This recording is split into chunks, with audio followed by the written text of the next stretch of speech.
네, 반갑습니다. 오늘도 계속 쭉 가보려고 합니다. 우리 문화 이제 봐야 되는데 우리 나오는 순서랑 조금 달라요. 근데 필요한 것들만 교과서 나오는 것들만 좀 보고 가겠습니다. 기본적으로 삼국의 문화 할 때 이 불교를 빼놓을 수 없는 부분이라고 했잖아요. 그래서 불교는 사상을 통합하는 그런 것도 있고 그런 걸 통해서 왕실의 권위를 높이는데 굉장히 중요했다고 했습니다. 그래서 왕실에서 아주 적극적으로 수용하는 걸 볼 수 있는데 그거는 기존의 이제 부족 연맹체 단계일 때 각 부족별로 이제 각기 다른 이제 토속 신앙을 믿고 있었던 거예요.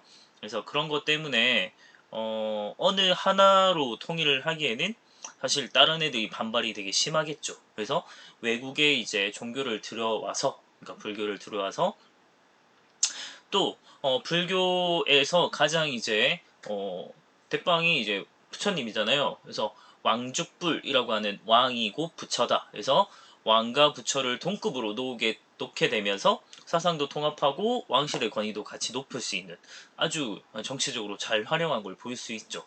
자, 그랬다가 이제 나중에 일부 귀족들 같은 경우도 이제 윤회 사상 이런 걸 통해서 이제 귀족들도 불교를 아주 적극적으로 수용하는 걸 볼 수 있습니다. 그러니까 윤회라고 하는 건 바퀴륜이에요. 그래서 바퀴륜의 돌회자, 우리 인생이 계속 이제 돌고 돈다 이런 얘기 이거든요. 그래서 불교에서 말할 때 그런 얘기 하잖아요. 내가 지금 전생에 이제 지금 현생에 착한 일을 많이 하면 다음 생에도 인간으로 태어날 수 있고, 만약에 이제 나쁜 짓을 많이 하면 다음 생에는 인간이 아니라 미물, 그러니까 뭐 벌레나 뭐 짐승이나 이런 걸로 이제 태어날 수 있다 이런 얘기를 하는 거거든요. 그래서 그런 걸 이제 신분에다가 그대로 이제 적용을 시키는 거예요.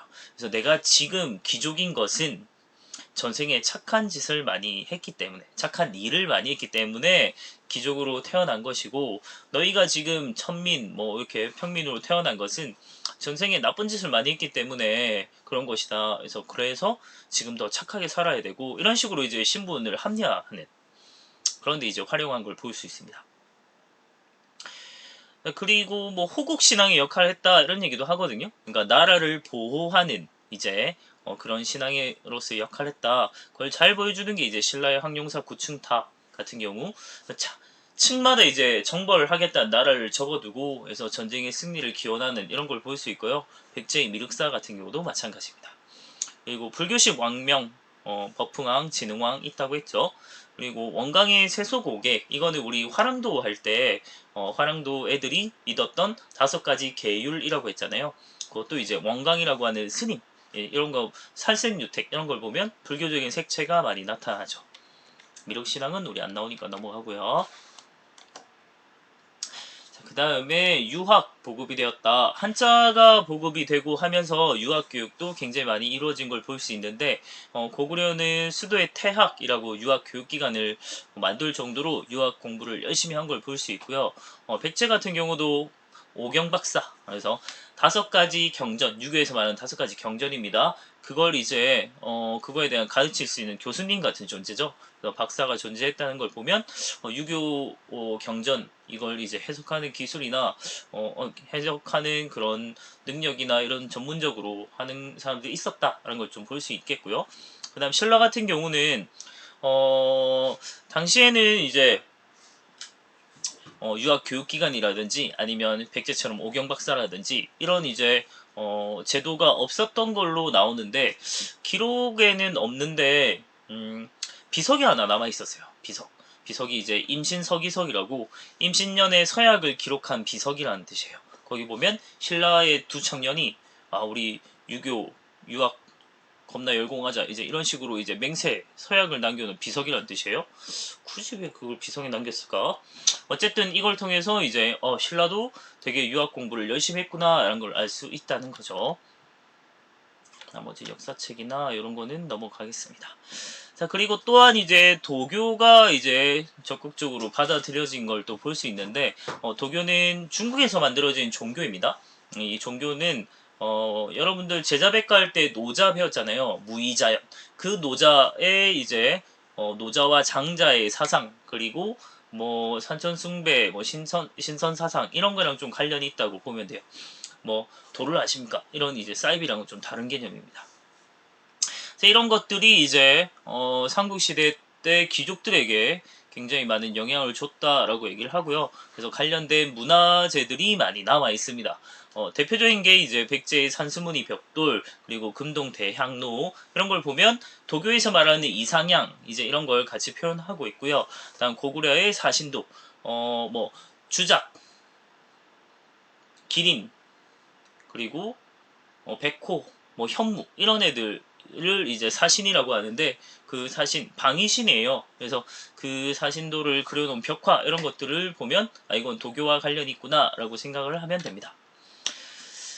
자 그리고 당시에 이제 뭐 여러 가지 과학 기술이나 이런 것들이 발달했지만 굉장히 중요하게 다루는 부분이 이제 천문학이에요. 천문학을 굉장히 중시했다라고 얘기를 했는데 천문학을 중시한 이유는 두 가지입니다. 하나는 농경이랑 아주 관련이 있죠. 그래서 언제 비가 오고 이런 것들을 언제 가뭄이 들고 이런 거는 농사랑 매우 중요한 거니까 그래서 그런 부분에서 또 이제 굉장히 중요했고 또 두 번째는 이제 왕의 권위와 이 천문학을 굉장히 연결을 많이 했어요. 그러니까 뭐 삼국시대에는 고대 사회는 그런 생각을 많이 했대요. 천재지변이 일어나고 막 이런 거에 대해서 아 그건 왕이 정치를 잘못해서야 라는 식으로 생각을 했고요. 또 언제 비가 오고 뭐 이런 것들을 왕이 먼저 예측을 할 수 있고 그걸 통해서 아 이제 비가 올 것이야 했는데 진짜 비가 빡 내려요. 그러면 와 우리 왕 대단해 신이야 이런 식으로 이제 굉장히 우러러 볼 수 있겠죠. 당시 이제 일반 농민들은 그런 천문학에 대한 뭐 지식이 없었기 때문에 가능했던 것 같아요. 이제 그런 식으로 굉장히 정확한 천문관측을 이제 왕의 권위와 연결시켜서 왕권을 높이는 데도 좀 활용한 걸 볼 수 있습니다. 우리가 여태껏 보면 알 수 있겠지만 전부 다 정치적으로 어떻게 활용할까 이런 거에 대해서 굉장히 이제 생각을 많이 한 걸 볼 수 있고요. 그리고 이제, 이걸 이제 잘 보여주는 증거물이 신라의 첨성대 같은 경우나 아니면 고구려 이제 보면 천문도를 이렇게 그려놓은 걸 볼 수 있거든요. 근데 이 고구려의 천문도가 매우 매우 정확했대요. 지금 봐도 별자리 그림이나 이런 것들이 굉장히 잘 그려져 있었고, 너무나도 정확했고, 이걸 나중에 조선에서 참고해가지고 천산열차 분야 지도라고 하는 걸 그립니다. 이거 나중에 우리 조선할 때 다시 나올 거예요. 근데 보면 지금 봐도 굉장히 정밀하게 잘 만들어져 있는데 바로 이 고구려의 이제 천문도를 참고했다는 걸 알 수 있어요. 그래서 아 고구려의 천문 관측 수준이 굉장히 뛰어났구나라는 걸 볼 수 있는 거고요.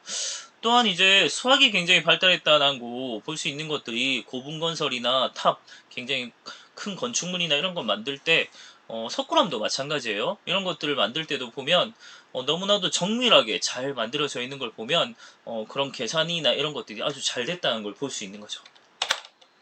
요게 산수무늬 벽돌, 다음 요게 첨성대죠. 자, 그 다음, 다른 문화는 우리 가볍게 보고 넘어갔지만, 요 고분 같은 경우는 좀 중요하게 다뤘습니다. 고분 같은 경우는 뭐 쉽게 생각하면 무덤이죠? 무덤은, 그 민족만의 고유한 양식이라고 얘기를 해요. 그래서 이 고분이 그 나라의 특징, 그 민족의 특징을 보여주는 중요한 거기 때문에 좀 굉장히 중요하게 다루고요. 특히나 요 무덤에서 많은 이제 구장품들, 이런 것들이 같이 출토되기 때문에 좀 중요하게 다루기도 하죠. 고구려나 백제나 비슷해요. 초기에는 다 돌무지 무덤, 특히 이제 계단식 돌무지 무덤의 형태로 가다가 나중에 굴식 돌방 무덤의 형태로 갔는데 돌무지 무덤 같은 경우는 그냥 입구가 뚫려 있고요. 계단식으로 이렇게 돌을 쌓아서 만든 무덤의 형태라서 그냥 들어가서 입구를 통해서 들어가서 그냥 도굴하기가 너무 쉬웠다는 거예요. 그게 좀 그래서 부장품이나 이런 것들이 많이 이제 도굴된 걸 볼 수 있고요. 굴식 돌방 무덤도 마찬가지인데 좁은 굴을 이제 들어가서 안에 들어가면 돌로 만든 큰 방이 존재해요. 근데 방이라고 하는 건 사방이 벽이 있는 거니까 그 벽에다가 심심하니까 그림 많이 그렸어요. 그래서 고분벽화가 많이 남아 있는 게 굴식 돌방 무덤이다라는 걸 좀 볼 수 있고요. 그리고 백제 같은 경우는 좀 특이한 이제 중국 남조의 영향을 받아서 만들어진 무령왕릉 같은 경우가 벽돌 무덤 양식이었다. 이제 이게 좀 특징적인 부분이었죠. 다음 신라 같은 경우도 뭐 거의 비슷한데요. 신라 같은 경우는 일반적인 돌무지 무덤이 아니라 나무로 만든 덧널, 널을 덧댔다라고 생각을 하면 돼요. 나무로 만든 상자를 하나 더 안에 만들어 둬서 이제 구조상 도굴이 어려웠고, 그래서 굉장히 많은 부장품들이 쏟아지는 게 이제 돌무지 덧널 무덤이 이제 해당이 된다고 보면 돼요. 대표적인 게 이제 천마총 이런 거 보면 되고요. 뭐 황남대총 이런 것들 보면 이제 돌무지 덧널 무덤의 형태로 이루어져서 많은 부장품들이 쏟아진 걸 볼 수 있습니다. 그래서 우리 경주에 가면 대릉원이라고 있잖아요. 거기 들어가면 이제 천마총 안에 이제 들어가 볼 수 있게 해놨거든요. 들어가 보면 덧널 무덤도 실제로 이렇게 재현해 놓은 걸 볼 수 있고요. 그리고 여러 가지 그 안에 출토된 부장품들을 많이 전시하고 있으니까 금관도 겁나 화려하게 하나 떡 하나 있고요. 뭐 보검이라든지 유리라든지 유리 제품 이런 거라든지 굉장히 잘 보존돼 있으니까 한번 가서 보는 것도 아주 좋을 것 같습니다. 가깝잖아요, 경주는. 이게 사신도 중에 하나라고 보면 되겠고요. 얘는 뭘까요? 현무.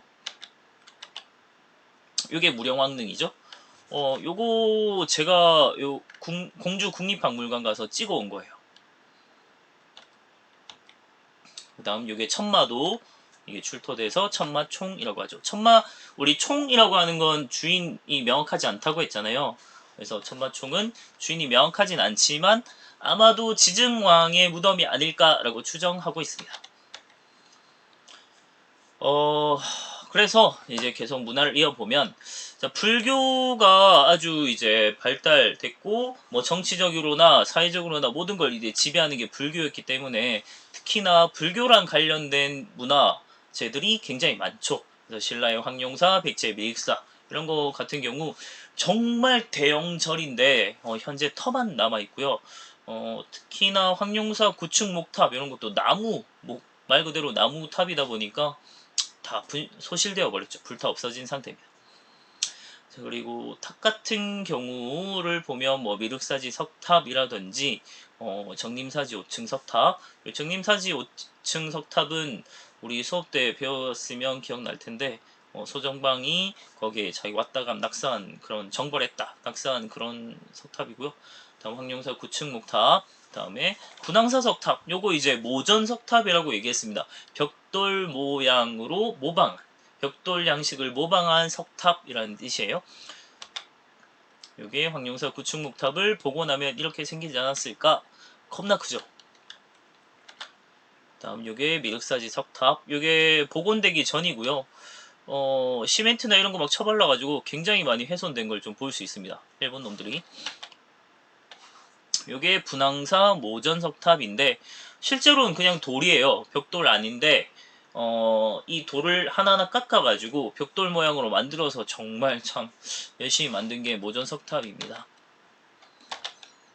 그 다음 불상 같은 경우는 고구려 불상은 많이 남아있진 않는데 요게 영가 7년명 금동 열애입상이라고 요 광배가 특징이에요. 말 그대로 빛나는 배경이라는 뜻이에요. 사람한테서 막 아우라가 나온다 막 이런 얘기 하잖아요. 그런 이제 부처님한테서 뭔가 아우라가 풍겨져 나오는 이 빛이 막 뿜어져 나오는 이런 걸 이제 표현한 거라고 보면 되겠습니다. 그리고 이게 백제의 미소라 불리는 서산마의 삼존불이죠. 진짜 이 암벽이거든요. 이 암벽에다가 이렇게 다 조각해서 만든 겁니다. 그리고 이거는 뭐 교과서 없어서 넘어갈게요. 불상하면 가장 대표적인 건 아무래도 요 금동 미륵보살 반가상이겠죠. 말 그대로 반가부자를 하고 반가사유상이라고 하죠. 이렇게 생각하는 이런 이제 로덴 같은 그런 느낌 있잖아요. 그런 걸 반가사유상이라고 하죠.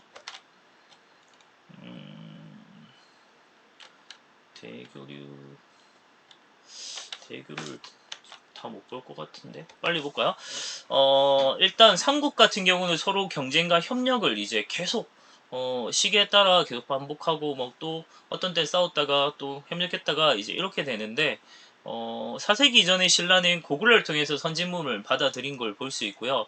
5세기에 고구려가 주도권을 갖게 됐을 때는 나제 동맹을 맺으면서 서로 이제 교류가 활발한 걸 볼 수 있어요. 그래서 미륵사나 황룡사 탑 세울 때 서로 이렇게 기술자들이 와서 정보를 막 교류하고 같이 막 만들어주고 이런 것도 하거든요. 일단 여기까지 해야 될 것 같습니다.